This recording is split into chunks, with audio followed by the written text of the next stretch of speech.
बघा रे, लक्ष द्या. कोणतं प्रोग्रेशन शिकायला? Arithmetic progression.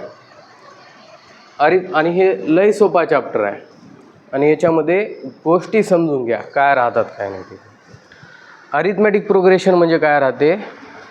एक अशी सिक्वन्स होय, एक विशिष्ट प्रकारची काय राहते? सिक्वन्स राहते, सिरीज होय, नंबर्स देतात, त्याला आपण टर्म्स म्हणता. आणि याच्यामध्ये प्रत्येक टर्ममध्ये काहीतरी रिलेशन असते एकमेकासोबत.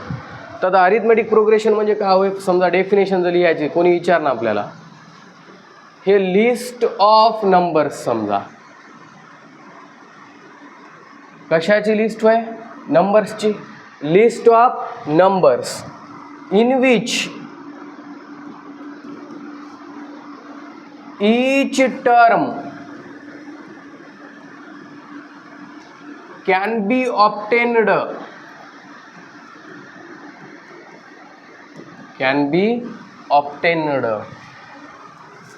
by adding fixed number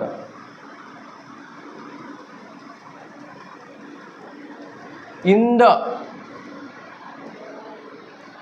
preceding term.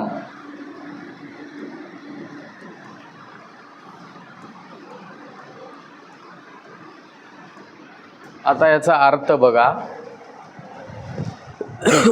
हे काय होय? लिस्ट ऑफ नंबर्स होय. कशाची लिस्ट होय? नंबर्सची लिस्ट होय. याच्यामध्ये प्रत्येक टर्म आपल्याला कसं भेटत जाते? मागच्या टर्ममध्ये आपल्याला काहीतरी फिक्स नंबर काय करत राहावं लागते? ॲड करत जावं लागते. मागच्या टर्ममध्ये जे बी मागची टर्म आहे, प्रिसिडिंग टर्म म्हणजे काय असते? मागची टर्म. मागच्या टर्ममध्ये फिक्स नंबर ॲड करत गेलं की आपल्याला समोरचे टर्म्स भेटत जातात. आता अरिथमॅटिक प्रोग्रेशनचं एक्झाम्पल काय राहू शकते? समजा कोणाकोणाची सॅलरी बघा. आता समजा तुम्हाला जॉब लागली, समजा स्टार्टिंग सॅलरी आहे तुमची 25 लाख रुपये. महिन्याला किती रुपये, वर्षाला किती रुपये भेटायले? समजा तुम्हाला 25 लाख रुपये तुमची काय आहे? सॅलरी आहे समजा. ते पहिली टर्म झाली. आता सुरुवात कुठून झाली तुमची? 25 लाखापासून झाली. आणि तुम्ही म्हणल्या मग काय एवढंच ठेवता काय? किती वाढीता किती पुढच्या वर्षी काय नाही म्हणता की नाही तुम्ही? आता मजूरदार जे राहतात ते तुमचे, समजा तुम्ही त्याला दिवाळीला काय घेता? ड्रेस वगैरे घेणार, कोणी ड्रेस घ्यावं लागते, काहीतरी त्यांना काय द्यावं लागते? इन्क्रीमेंट किंवा ॲडिशन काहीतरी पैसे देत राहावं लागतात. तसंच समजा पहिली टर्म किती आहे? समजा आपली 25 आहे, 25 लाख रुपये आहे तुमची. आणि प्रत्येक वर्षी त्यानं काय म्हणलेत कंपनी? 2 लाख रुपयानं तुमची काय होत जाईल? सॅलरी वाढत जाईल. आता पहिल्या वर्षी तुमची सॅलरी किती आहे सांगा? 25 लाख. दुसऱ्या वर्षी किती होईल सांगा? 27 लाख. तिसऱ्या वर्षी किती होईल? 29 लाख. चौथ्या वर्षी 31 लाख. असं राहते की 2-2 लाखानं तुमची सॅलरी काय होत चालली? वाढायली. 2-2 लाखानं काय व्हायली? तुमची सॅलरी वाढायली. फिक्स टर्मनं वाढायली ना तुमची सॅलरी, की कसंही वाढायली? कोणत्या वर्षी किती ॲड करायला? काय नाही, किती ॲड करायला तुम्ही? 2-2 लाख रुपये. आता बघा, मला नेक्स्ट टर्म पाहिजे आहे याच्यानंतरची, तर तुम्ही आधीच्या टर्ममध्ये फिक्स नंबर ॲड करायला की नाही? इथं याच्यामध्ये किती ॲड केल्या होत्या सांगा? 2 लाख. तर काय आलं आहे तुम्हाला? 27 लाख. नंतरची टर्म पाहिजे असेल तर मागच्या टर्ममध्ये किती ॲड केल्या होत्या तुम्ही? 2. म्हणजे फिक्स नंबर आहे. पुन्हा नंतरची टर्म पाहिजे असेल तर मागच्या नंबरमध्ये किती ॲड केल्या तुम्ही? 2 लाख. म्हणजे फिक्स नंबर ॲड करत चालल्या आणि तुम्हाला समोरचे नंबर्स काय होत चाललेत? भेटत चाललेत. तसं जर सिक्वन्स असेल किंवा तशी जर लिस्ट असेल तर त्याला आपण कोणतं प्रोग्रेशन म्हणता? अरिथमॅटिक प्रोग्रेशन म्हणता. कोणतं प्रोग्रेशन म्हणता त्याला आपण? अरिथमॅटिक प्रोग्रेशन म्हणता. इथपर्यंत कोणाला काय प्रॉब्लेम? बघा, लिस्ट हे डेफिनेशन वगैरे कोणी विचारणार तुम्हाला आणि कोण म्हणजे पाठ करायची गरज नाही. आपल्याला काय देतात? काही सिक्वन्स देतात आणि हे अरिथमॅटिक प्रोग्रेशनमध्ये आहेत की नाही ते चेक करा म्हणत राहतात. आता फॉर एक्झाम्पल बघा, मी अशी सिक्वन्स जर लिहिलो, समजा हे 2 लिहिल्या, नंतर 6 लिहिल्या, नंतर 10 लिहिला, 14 लिहिलात, 18 लिहिलात, 22 लिहायला. असं सिक्वन्स चालत राहते. तुम्ही मला सांगा पहिलं काय करायचं, second term minus first term करा, किंवा सेकंड टर्ममध्ये फर्स्ट टर्ममध्ये किती ॲड केल्यानंतर सेकंड टर्म यायली +4. आता याच्यात 4 ॲड केल्यानं 10 येते काय सांगा, याले ना 10 मध्ये 4 ॲड केल्यानं 14 येते, 14 मध्ये 18 4 ॲड केल्यानं किती येते 18, याच्यात किती ॲड केल्यानं 22 येते 4. तर सगळ्या कोणत्या बी दोन एकानंतर एक येणाऱ्या संख्येमधला फरक किती आहे 4. कोणत्या बी दोन एकानंतर एक येणाऱ्या संख्येमध्ये फरक कितीचा आहे 4चा आहे. जर फरक कॉन्स्टंट असेल कोणत्या बी दोन संख्येमधला तर ते प्रोग्रेशन कोणतं राहते, अरिथमेटिक प्रोग्रेशन असते. कळू लागलं मी काय म्हणालो. आता काय आपण प्रत्येक असंच करत जाईल काय. आता जसं की आणि अजून एक गोष्ट सांगतो, ह्याला म्हणाल आपण फर्स्ट टर्म. याला कोणती टर्म म्हणताल, फर्स्ट टर्म. हे कोणती टर्म बनते सांगा, सेकंड, थर्ड, असं जाईल. जे शेवटची टर्म राहते त्याला आपण काय म्हणाल, nth टर्म म्हणाल. जे शेवटची टर्म राहील की नाही आता कुठं तरी कितवी तरी टर्म, त्याला आपण कोणती टर्म म्हणताल, nth टर्म म्हणताल. दोन्ही मधला फरक लक्षात ठेवा. आता मी काय सांगालो बघा, समजा मी असं लिहिलो,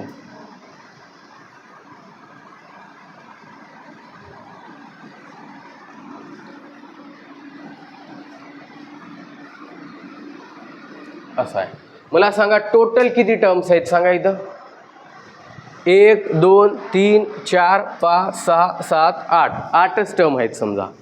मी जर म्हणलो तुम्हाला फिफ्थ टर्म कितवी टर्म म्हणालो, फिफ्थ टर्म म्हणलं की तुम्ही स्मॉल यांची व्हॅल्यू 5 घेताल. कितवी टर्म विचारालो मी, 5वी टर्म. आणि त्या टर्मची व्हॅल्यू काय आहे, 5व्या टर्मची व्हॅल्यू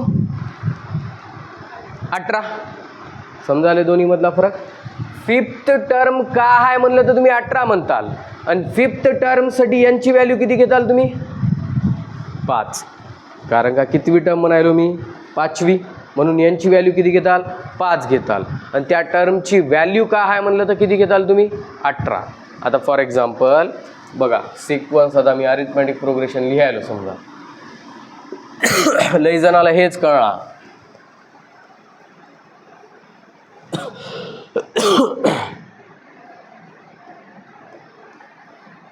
AP अशी आहे समजा, T1, T2, T3, T4. असं शेवटच्या टर्मला आपण काय म्हणता, Tn. शेवटच्या टर्मला काय म्हणता रे, Tn. फर्स्ट टर्मला आपण A न दाखवता, फर्स्ट टर्मला कशाने दाखवता, A न. A = T1. फर्स्ट टर्मला कशाने दाखवता म्हणालो, A न दाखवता. नेहमी लक्षात ठेवा, फर्स्ट टर्मला कशाने दाखवणारा A न. लास्ट टर्मला कशाने दाखवणारा Tn न. लास्ट टर्मला कशाने दाखवणारा Tn न दाखवणार आहोत आपण. आणि कॉमन डिफरन्स काढायचा असते याच्यातला आपल्याला. काय काढायचं असते, कॉमन डिफरन्स. हे D असते T2 - T1 घ्या किंवा T3 - T2 घ्यावं लागते. कोणते बी दोन एकानंतर एक येणाऱ्या संख्येची वजाबाकी घ्यावं लागते आपल्याला. असं नाही हे T4 - T2 करू शकणार. तुम्ही काय करू शकता, T2 - T1 किंवा T3 - T2 किंवा T4 - T3 असं करू शकता. मधातली इकडची एक आणि मधातली कोणती घेऊ शकता काय नाही. तुम्हाला काय घ्यावं लागते, एकानंतर एक येत असलेल्या दोन संख्येचा वजाबाकी घ्यायची आहे दोन संख्येची. तर आपल्याला काय भेटते, कॉमन डिफरन्स भेटते. कोणता डिफरन्स भेटते, कॉमन डिफरन्स. तर समजा हे अरिथमेटिक प्रोग्रेशन आहे, त्याला आपण म्हणाल फर्स्ट टर्म.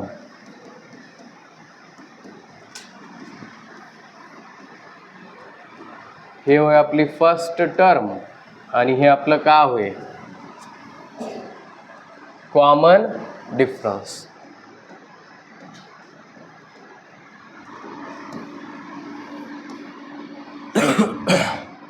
Common difference. ठीक आहे एवढं. तर तुम्ही पहिलं हे डेफिनेशन लिहून घ्या, हे बी लिहिलं तर काही प्रॉब्लेम नाही, आणि नंतर मग तिकडचं.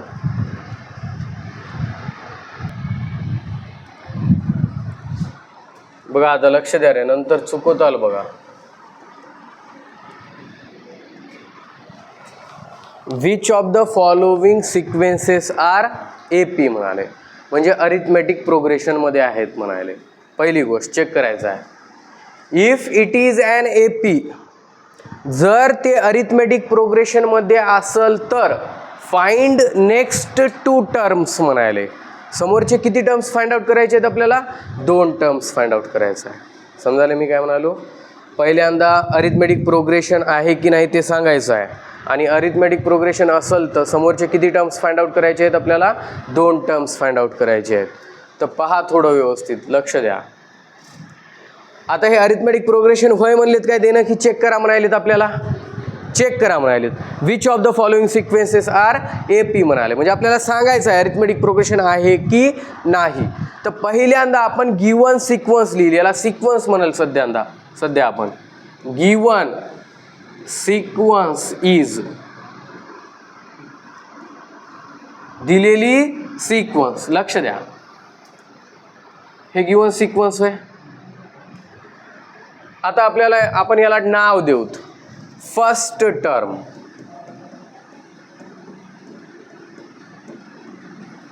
T1 इज इक्वल टू काय घेणार आपण सांगा? 5. T2 इज इक्वल टू सांगा किती घेणारा? 12. T3 is equal to 19. T4 is equal to सांगा 26. असंच चालत जाणार आहे. आता आपण चेक करल प्रत्येक 2 संख्येमधला डिफरन्स सारखा आहे काय चेक करल, म्हणजे प्रत्येक 2 संख्येची वजाबाकी करल एकानंतर एक येणाऱ्या. ते जर फरक सारखा राहिला तर ते अरिथमेटिक प्रोग्रेशन होय, आणि सारखा नसल तर ते अरिथमेटिक प्रोग्रेशन नव्हतं. म्हणजे आता बघा D is equal to check करूत आपण. T2 मायनस काय करूत सांगा? T1. T2 minus T1. पहिल्यांदा T2 मायनस T1च घ्या. T2 minus T1. T2 किती आहे सांगा? 12. मायनस T1 किती आहे सांगा? 5. किती येते? 7. तसं करून बघा. T3 मायनस T2 करून बघा किती येते सांगा? 19 मायनस 12 किती आले? T4 मायनस काय करावं लागणार आहे आपल्याला? T3. 26 मायनस 19 किती येते सांगा? 7. सगळ्यांमधला फरक सारखा आहे काय सांगा? 7च आलाय ना सगळ्यामधला फरक. तर अरिथमेटिक प्रोग्रेशन होय, अदरवाईज अरिथमेटिक प्रोग्रेशन नसली असती. तर बघा common difference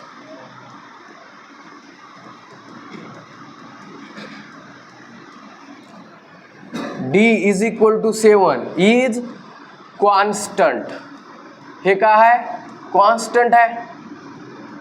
therefore given sequence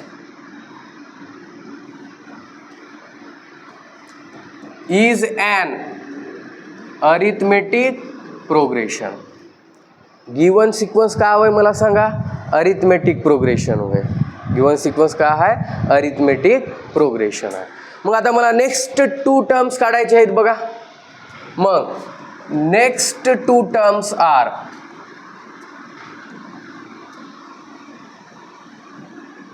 next 2 terms तुम्ही कसे काढताल? हे जे नंतरची शेवटची संख्या किती आहे सांगा? 26. 26 मध्ये किती ऍड करताल तुम्ही? 7 ऍड करताल. नंतरची संख्या काढायची आहे ना आपल्याला. 26 मध्ये किती ऍड करताल? 26 प्लस 7 इज इक्वल टू किती येते सांगा लवकर? 33. अँड आता याच्यानंतरची काढायची आहे. काय करताल सांगा?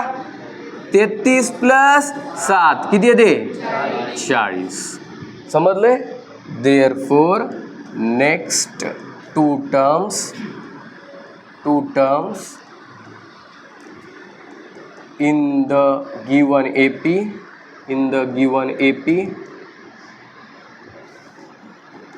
are काय काय आलेत नेक्स्ट 2 टर्म्स सांगा?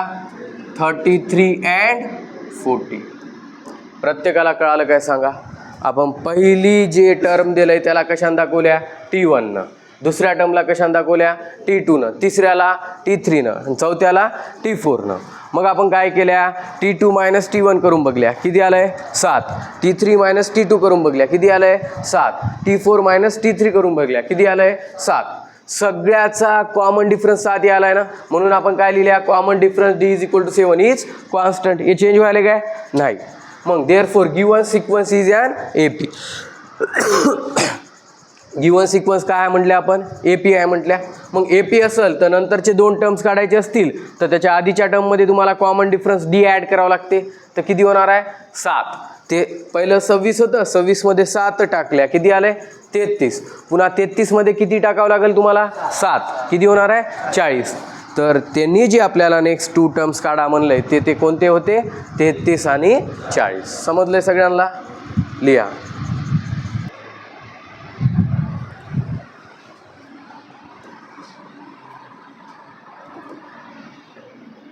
आता काय दिलंय पहा आपल्याला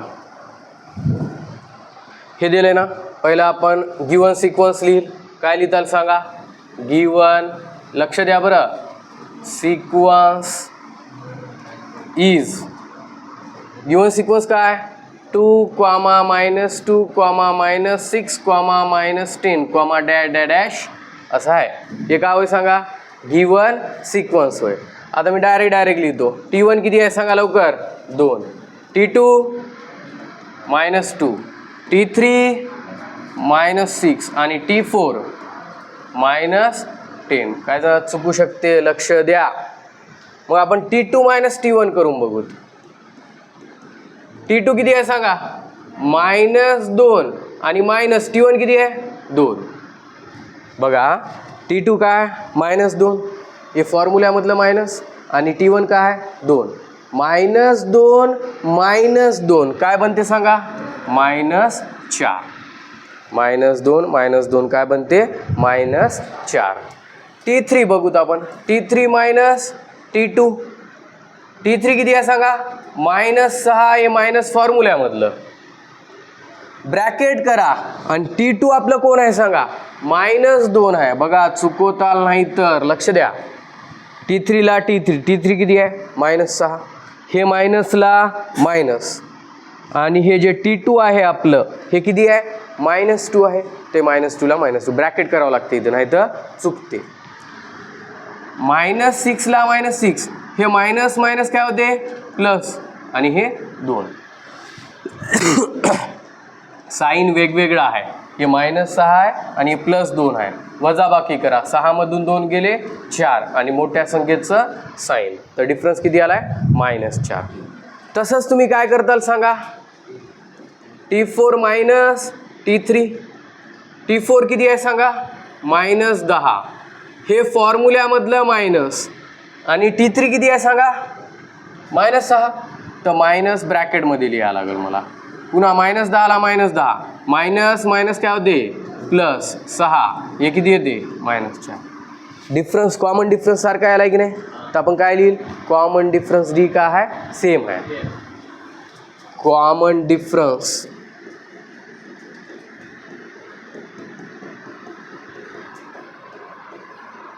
D इज इक्वल टू किती आहे -4 इज सेम किंवा कॉन्स्टंट लिहिताल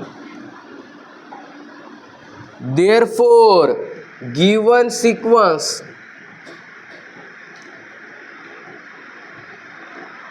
इज एन हे काय होय सांगा मला अरिथमेटिक प्रोग्रेशन गिवन सिक्वेन्स कोणत्या प्रोग्रेशन मध्ये आहे अरिथमेटिक प्रोग्रेशन मध्ये आहे आता नेक्स्ट 2 टर्म्स कसं काढायला आपण बघा therefore next 2 terms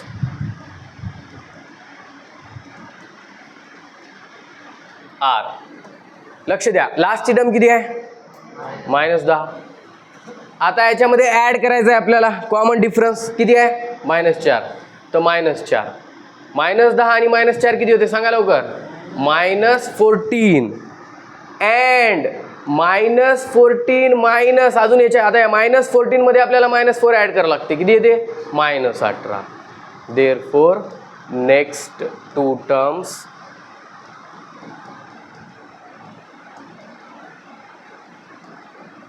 are -14 and -18 झालं. एवढं आपलं आन्सर होईल.